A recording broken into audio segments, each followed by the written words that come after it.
আসসালামু আলাইকুম ওয়া রাহমাতুল্লাহি ওয়া বারাকাতুহু।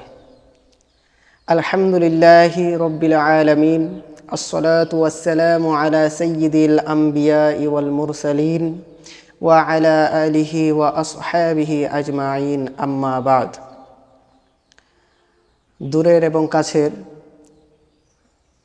যারা শ্রোতাবৃন্দ আছেন সকলের প্রতি আমার সালাম এবং অন্তঃস্থল থেকে অভিনন্দন জানাচ্ছি। আজকে একটি বিষয় নিয়ে আপনাদের সামনে আমি আলোচনা করব, সেটি হলো মুসিবত। এটি আমাদের জীবনের সাথে ওতপ্রোতভাবে জড়িত।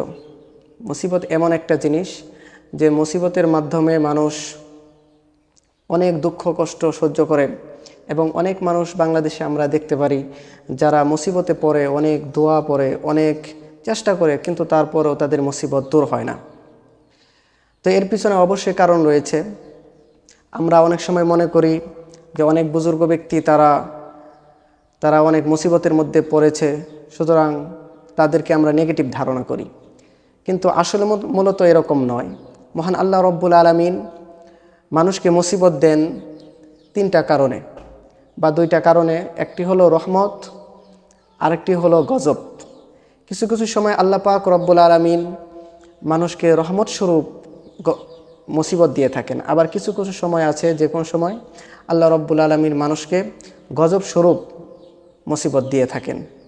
তাহলে রহমত স্বরূপ যে মুসিবতরা আসে সেটা হলো যেমন হজরতে ইউনুস আলাইহিস সালামের মাছের পেটে যাওয়া, হজরত ইব্রাহিম আলাইহিস সালাম এর নমরুদের আগুনের মধ্যে থাকা। ঠিক তদ্রূপভাবে নবীগণের সাথে এরকম অনেক পরীক্ষা আল্লাহ রব্বুল আলামিন করেছেন, যে সমস্ত মুসিবতের কারণে তাদের মর্যাদা বৃদ্ধি পেয়েছে, এবং আল্লাহ পাক রব্বুল আলামিন এ সমস্ত মুসিবতের মাধ্যমে তাদেরকে পরীক্ষা করেছেন এবং তারা পরীক্ষা উন্নীত হয়েছে।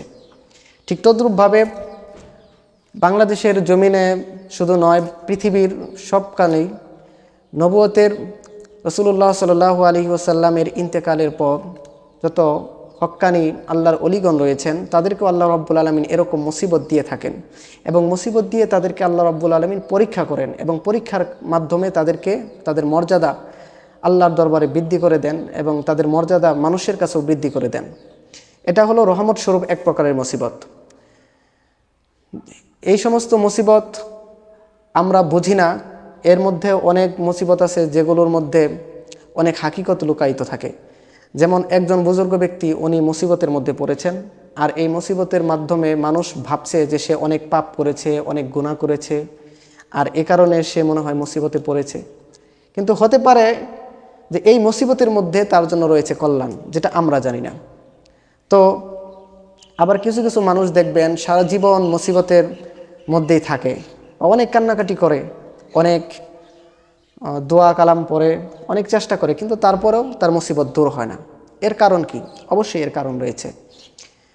আমি আপনাদেরকে একটি কথা বলি, সেটা হলো যে একজন মানুষ যদি আল্লাহর কাছে তওবা করে, গুনাহ থেকে ফেরত আসে, আবার সে গুনাহ করে, আবার তওবা করে, আবার গুনাহ করে, আবার তওবা করে, এরকম করতে করতে বারবার যখন তওবা করে, আল্লাহ রাব্বুল আলামিন তার উপর অসন্তুষ্ট হয়ে যান।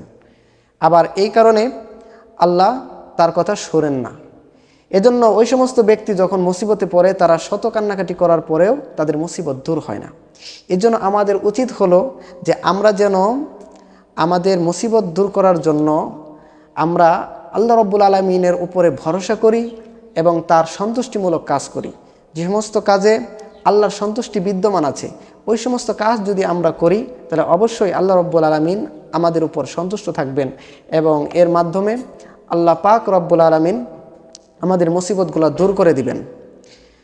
একজন মানুষকে মুসিবত দিয়ে আল্লাহ রাব্বুল আলামিন অনেক সময় রোগ মুক্তি মাধ্যমেও রহমত দিয়ে থাকেন, আবার অনেক রোগের মাধ্যমে আল্লাহ পাক তার গুনাহ মাফ করেন। এরকম হাদিস শরীফের মধ্যে বা বিভিন্ন কিতাবাদির মাধ্যমে আমরা জেনেছি, বিভিন্নভাবে আমরা জেনেছি, যার এটা বাস্তবতার আলোকেও আমরা বুঝতে পারি যে আল্লাহ রাব্বুল আলামিন বিভিন্ন মুসিবতের মাধ্যমে বিভিন্ন কল্যাণ দান করে থাকেন। তো আমাদের উচিত হলো যে এরকম পড়া। যেমন আল্লাহ রাব্বুল আলামিন পবিত্র কোরআনের মধ্যে বলেছেন যে ওয়াবাশশিরিস সাবিরিন, হে রাসূল আপনি যারা ধৈর্যশীল আছে তাদেরকে আপনি শুভ সংবাদ দান করেন। আল্লাযীনা ইযা আসাবাতহুম মুসিবাতুন ক্বালু ইন্না লিল্লাহি ওয়া ইন্না ইলাইহি রাজিউন। ওই সমস্ত ধৈর্যশীল ব্যক্তি যাদের সামনে মুসিবত এসে পড়ে আর তখন তারা ধৈর্য ধারণ করে আল্লাহর উপরে ভরসা করে এই বাক্য উচ্চারণ করে যে ইন্না লিল্লাহি ওয়া ইন্না ইলাইহি রাজিউন। নিশ্চয় আমরা আল্লাহর জন্য এবং আল্লাহর কাছে আমরা প্রত্যাবর্তনশীল। আসলে আমাদের বাংলাদেশের মধ্যে অনেক মানুষ আছে যারা মনে করে যে মানুষ যখন ইন্তেকাল করে তখনই মনে হয় এই দোয়া পড়তে হয়, ইন্না লিল্লাহি ওয়া ইন্না ইলাইহি রাজিউন। আসলে মূলত তা নয়। মূলত আল্লাহর এই পবিত্র কোরআন আমাদেরকে শিক্ষা দিচ্ছে যে আমরা সমস্ত মুসিবতের মধ্যেই যাতে ধৈর্য ধারণ করি এবং এ বাক্য উচ্চারণ করি, আর এটা হলো আমাদের ধৈর্যশীলদের পরিচয়। তো প্রাণের ভাইরা আমার, তো এই দোয়াটা আমরা পাঠ করতে পারি, কিন্তু আল্লাহর কাছে আপনি চাবেন রহমত। কারণ আল্লাহর কাছে আপনি যদি ধৈর্য চান তাহলে বোঝা যায় যে আপনি আল্লাহর কাছ থেকে একটা মুসিবত আনছেন, আর আপনাকে আল্লাহ ওই মুসিবতের মধ্যে ধৈর্যশীল হওয়ার তৌফিক দিবেন। কিন্তু না, আপনি আল্লাহর কাছে সবসময় রহমত চাবেন, কারণ গজব স্বরূপ তো আপনার উপর মুসিবত আসতে পারে, আপনি কিন্তু জানেন না। এজন্য আমাদের দেশে বা আমাদের চোখের সামনে আমরা অনেক সময় দেখি মানুষ মুসিবতে পড়েও মুক্তি হয় না। এর দুইটা কারণ হতে পারে, হয়তো আল্লাহ পাক তাকে পরীক্ষা করছেন, না হয় আল্লাহ পাক তার উপর গজব দিচ্ছে, আর তার উপর আল্লাহ সন্তুষ্ট নন, এই কারণে তার কথা আল্লাহ শুনছেন না। তো এজন্য আমাদের উচিত যাতে আমরা আল্লাহর সন্তুষ্টিমূলক কাজ করি, কারণ আল্লাহ পাক যদি আমাদের উপর সন্তুষ্ট থাকেন তাহলে আমাদের কোনো আর চিন্তা নেই।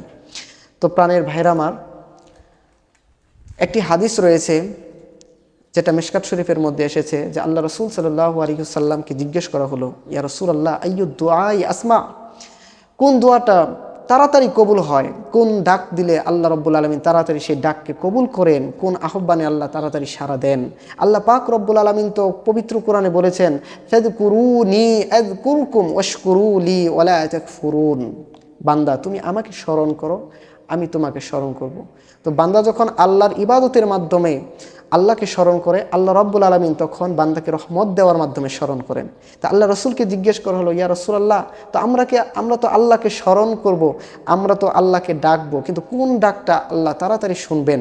তখন আল্লাহ রসুল বললেন যে একটি হলো রাতের শেষাংশ, মানুষ যখন ঘুমিয়ে পড়ে, যখন রাত্র শেষ ভাগ এসে যায়, তখন যদি তুমি আল্লাহকে ডাক দেও, আল্লাহর কাছে দোয়া করো, সে দোয়া আল্লাহ রব্বুল আলামিন খুব তাড়াতাড়ি কবুল করেন। আরেকটি হলো 5 ওয়াক্ত নামাজের ফরজ নামাজের পর যে দোয়া করা হয়, সেই দোয়াটা আল্লাহ রব্বুল আলামিন খুব দ্রুত কবুল আর মঞ্জুর করেন।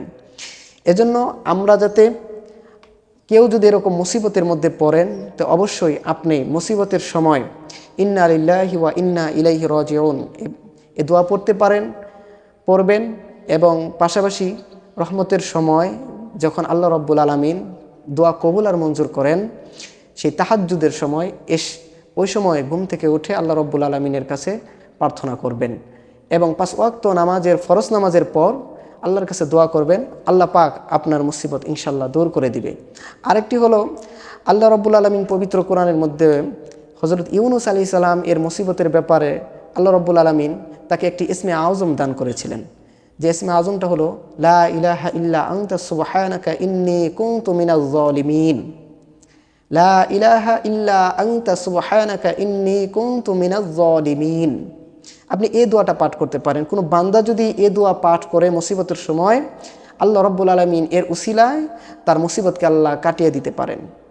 যেহেতু এটা উম্মতে মুহাম্মাদির জন্য আল্লাহ রব্বুল আলামিন রেখেছেন, কারণ ইউনূস আলাইহিস সালামের জন্য এটা আল্লাহ দিয়েছিলেন, কিন্তু পবিত্র কোরআনে এই আয়াত দেওয়ার মাধ্যমে আল্লাহ রব্বুল আলামিন গোটা উম্মতে মুহাম্মাদির জন্য এটাকে একটা শিফা করে দিয়েছেন। কারণ পবিত্র কোরআন শুধু হেদায়াত নয়, বরং এটার মধ্যে রয়েছে মুমিনদের জন্য কল্যাণ। আসুন আল্লাহ রব্বুল আলামিন যাতে আমাদের উপরে সন্তুষ্ট হন এবং সন্তুষ্টমূলক কাজ করার তৌফিক ভিক্ষা দেন। আল্লাহ আমাদের মুসিবতকে দূর করুন, এবং আমরা যেন আল্লাহর সেই পরীক্ষায় উত্তীর্ণ হতে পারি, আল্লাহর কাছে আমরা সেই রহমত কামনা করি। আল্লাহ পাক আমাদের মনের সেই বাসনা কবুল আর মঞ্জুর করুন। আমিন।